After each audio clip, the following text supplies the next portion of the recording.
Bismillahirrahmanirrahim. Assalamualaikum warahmatullahi wabarakatuh. Perkenalkan, nama saya Idris Rajaina, NIM 0818011048, Prodi Hukum, jurusan Ilmu Hukum. Di sini saya coba akan membacakan apa itu tentang Undang-Undang Republik Indonesia Nomor 30 Tahun 1999 tentang arbitrase dan alternatif penyelesaian sengketa. Untuk menghemat waktu, saya coba akan langsung aja membacakan Undang-Undang Nomor 30 Tahun 1999. Dengan rahmat Tuhan Yang Maha Esa, Presiden Republik Indonesia menimbang A. Bahwa berdasarkan peraturan perundang-undangan yang berlaku, penyelesaian sengketa perdata di samping dapat diajukan di peradilan umum, juga terbuka kemungkinan diajukan melalui arbitrase dan alternatif penyelesaian sengketa. B. Bahwa peraturan perundang-undangan yang kini berlaku untuk penyelesaian sengketa melalui arbitrase sudah tidak sesuai lagi dengan perkembangan dunia usaha dan hukum pada umumnya. C. Bahwa berdasarkan pertimbangan sebagaimana dimaksud dalam huruf A dan huruf B, perlu membentuk undang-undang tentang arbitrase dan alternatif penyelesaian sengketa. Mengingat 1. Pasal 5 ayat 1 dan pasal 20 ayat 1 Undang-Undang Dasar Negara Republik Indonesia tahun 1945. 2. Undang-Undang Nomor 14 Tahun 1970 tentang ketentuan-ketentuan pokok kekuasaan kehakiman Lembaran Negara Republik Indonesia tahun 1970 Nomor 74 tambahan Lembaran Negara Nomor 2951 dengan persetujuan Dewan Perwakilan Rakyat Republik Indonesia memutuskan menetapkan Undang-Undang tentang arbitrase dan alternatif penyelesaian sengketa Bab 1 Ketentuan Umum. Pasal 1. Dalam undang-undang ini yang dimaksud dengan 1. Arbitrase adalah cara penyelesaian suatu sengketa perdata di luar peradilan umum yang didasarkan pada perjanjian arbitrase yang dibuat secara tertulis oleh para pihak yang bersengketa. 2. Para pihak adalah subjek hukum baik menurut hukum perdata maupun hukum publik.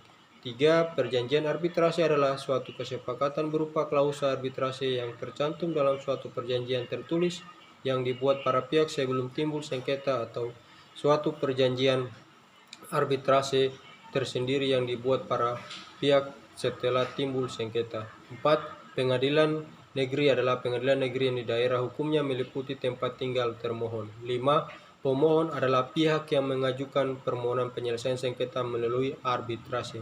7. Termohon adalah pihak lawan pemohon dalam penyelesaian sengketa melalui arbitrase.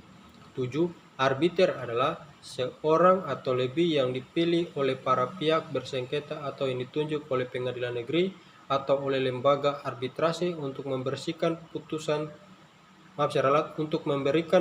mengenai sengketa tertentu yang diserahkan penyelesaiannya melalui arbitrase. 8. Lembaga arbitrase adalah badan yang dipilih oleh para pihak yang bersengketa untuk memberikan putusan mengenai sengketa tertentu. Lembaga tersebut juga dapat memberikan pendapat yang mengikat mengenai suatu hubungan hukum tertentu dalam hal belum timbul sengketa. 9. Putusan arbitrase internasional adalah putusan yang dijatuhkan oleh suatu lembaga arbitrase atau arbiter perorangan di luar wilayah hukum Republik Indonesia, atau putusan suatu lembaga arbitrase atau arbiter perorangan yang menurut ketentuan hukum Republik Indonesia dianggap sebagai suatu putusan arbitrase internasional. 10. Alternatif penyelesaian sengketa adalah lembaga penyelesaian sengketa atau beda pendapat melalui prosedur yang disepakati para pihak, yakni penyelesaian di luar pengadilan dengan cara konsultasi, negosiasi, mediasi, konsiliasi, atau penilaian ahli.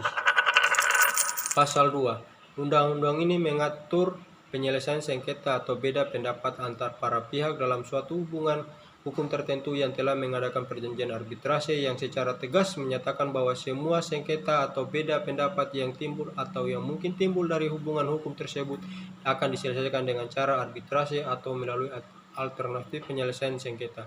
Pasal 3. Pengadilan negeri tidak berwenang mengadili sengketa para pihak yang telah terikat dalam perjanjian arbitrase. 4. Ayat 1, dalam hal para pihak telah menyetujui bahwa sengketa di antara mereka akan diselesaikan melalui arbitrase dan para pihak telah memberikan wewenang, maka arbiter berwenang menentukan dalam putusannya mengenai hak dan kewajiban para pihak jika hal ini tidak diatur dalam perjanjian mereka. Ayat 2, persetujuan untuk menyelesaikan sengketa melalui arbitrase sebagaimana dimaksud dalam ayat 1 dimuat dalam soal dokumen yang ditandatangani oleh para pihak. 3, dalam hal disepakati penyelesaian sengketa melalui arbitrase terjadi dalam bentuk pertukaran surat, maka pengiriman telex, telegram, faksimil, email atau dalam bentuk sarana komunikasi lainnya wajib disertai dengan suatu catatan penerimaan oleh para pihak. Pasal 5, 1. Sengketa yang dapat diselesaikan melalui arbitrase hanya sengketa di bidang perdagangan dan mengenai hak yang menurut hukum dan peraturan perundangan dikuasai sepenuhnya oleh yang bersengketa. 2. Sengketa yang tidak diselesaikan melalui arbitrase adalah sengketa yang menurut peraturan perundangan yang tidak dapat diadakan perdamaian. Bab 2. Alternatif penyelesaian sengketa. Pasal 6 ayat 1. Sengketa atau beda pendapat perdata dapat diselesaikan oleh para pihak melalui alternatif penyelesaian sengketa yang didasarkan pada etikat baik dengan mengesampingkan penyelesaian secara litigasi di pengadilan negeri.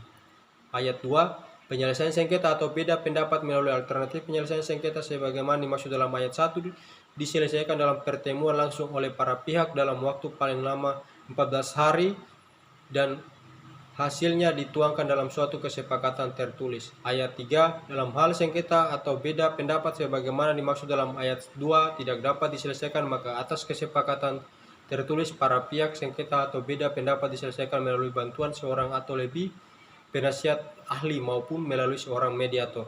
4. Apabila para pihak tersebut dalam waktu paling lama 14 hari dengan bantuan seorang atau lebih penasihat ahli maupun melalui seorang mediator tidak berhasil mencapai kata sepakat atau mediator tidak berhasil mempertemukan kedua belah pihak, maka para pihak dapat menghubungi sebuah lembaga arbitrase atau lembaga alternatif penyelesaian sengketa untuk menunjuk seorang mediator.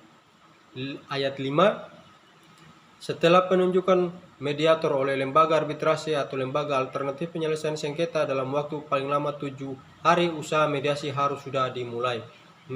Ayat 6, usaha penyelesaian sengketa atau beda pendapat melalui mediator sebagaimana dimaksud dalam ayat 5 dengan memegang teguh kerahasiaan dalam waktu paling lama 30 hari harus tercapai kesepakatan dalam bentuk tertulis yang ditandatangani oleh semua pihak yang terkait. Ayat 7, kesepakatan penyelesaian sengketa atau beda pendapat secara tertulis adalah final dan mengikat para pihak untuk dilaksanakan dengan etikat baik serta wajib didaftarkan di pengadilan negeri dalam waktu paling lama 30 hari sejak penandatanganan. Ayat 8, kesepakatan penyelesaian sengketa atau beda pendapat sebagaimana dimaksud dalam ayat 7 wajib selesai dilaksanakan dalam waktu paling lama 30 hari sejak pendaftaran. Ayat 9, apabila usaha perdamaian sebagaimana dimaksud dalam ayat 1 sampai dengan ayat 6 tidak dapat dicapai, maka para pihak berdasarkan kesepakatan secara tertulis dapat mengajukan usaha penyelesaian melalui lembaga arbitrase atau arbitrase ad hoc. Bab 3, syarat arbitrase, pengangkatan arbiter dan hak ingkar. Bagian pertama, syarat arbitrase. Pasal 7. Para pihak dapat menyetujui sesuatu sengketa yang terjadi atau yang akan terjadi antara mereka untuk diselesaikan melalui arbitrase. Pasal 8 ayat 1, dalam hal timbul sengketa, pemohon harus memberitahukan dengan surat tercatat, telegram, telex, faksimili, email atau dengan buku ekspedisi kepada termohon bahwa syarat arbitrase yang diadakan oleh pemohon atau termohon berlaku. Ayat 2, surat pemberitahuan untuk mengadakan arbitrase sebagaimana dimaksud dalam ayat 1 memuat dengan jelas A. Nama dan alamat para pihak. B. Penunjukan kepada klausa atau perjanjian arbitrase yang berlaku. C. Perjanjian atau masalah yang menjadi sengketa. D. Dasar tuntutan dan jumlah yang dituntut apabila ada. E. Cara penyelesaian yang dikehendaki. Dan F. Perjanjian yang diadakan oleh para pihak tentang jumlah arbiter atau apabila tidak pernah diadakan perjanjian semacam itu, pemohon dapat mengajukan usul tentang jumlah arbiter yang dikehendaki dalam jumlah ganjil. Pasal 9 ayat 1. Dalam hal para pihak memilih penyelesaian sengketa melalui arbitrase, setelah sengketa terjadi, persetujuan mengenai hal tersebut harus dibuat dalam suatu perjanjian tertulis yang ditandatangani oleh para pihak. Ayat 2, dalam hal para pihak tidak dapat menandatangani perjanjian tertulis sebagaimana dimaksud dalam ayat 1, perjanjian tertulis tersebut harus dibuat dalam bentuk akta notaris. 3, perjanjian tertulis sebagaimana dimaksud dalam ayat 1 huruf harus memuat A. masalah yang dipersengketakan, B. nama lengkap dan tempat tinggal para pihak, C. nama lengkap dan tempat tinggal arbiter atau majelis arbitrase, D. tempat arbiter atau majelis arbitrase akan mengambil keputusan, E. nama lengkap sekretaris, F. jangka waktu penyelesaian sengketa, G. pernyataan kesediaan dari arbiter, dan H. pernyataan kesediaan para pihak yang bersengketa untuk menanggung segala biaya yang diperlukan untuk penyelesaian sengketa melalui arbitrase. 4. Perjanjian tertulis yang tidak memuat hal sebagaimana dimaksud dalam ayat 3 batal demi hukum. Pasal 10. Suatu perjanjian arbitrase tidak menjadi batal disebabkan oleh keadaan tersebut di bawah ini: A. meninggal salah satu pihak, B. bangkrutnya salah satu pihak, C. novasi, D.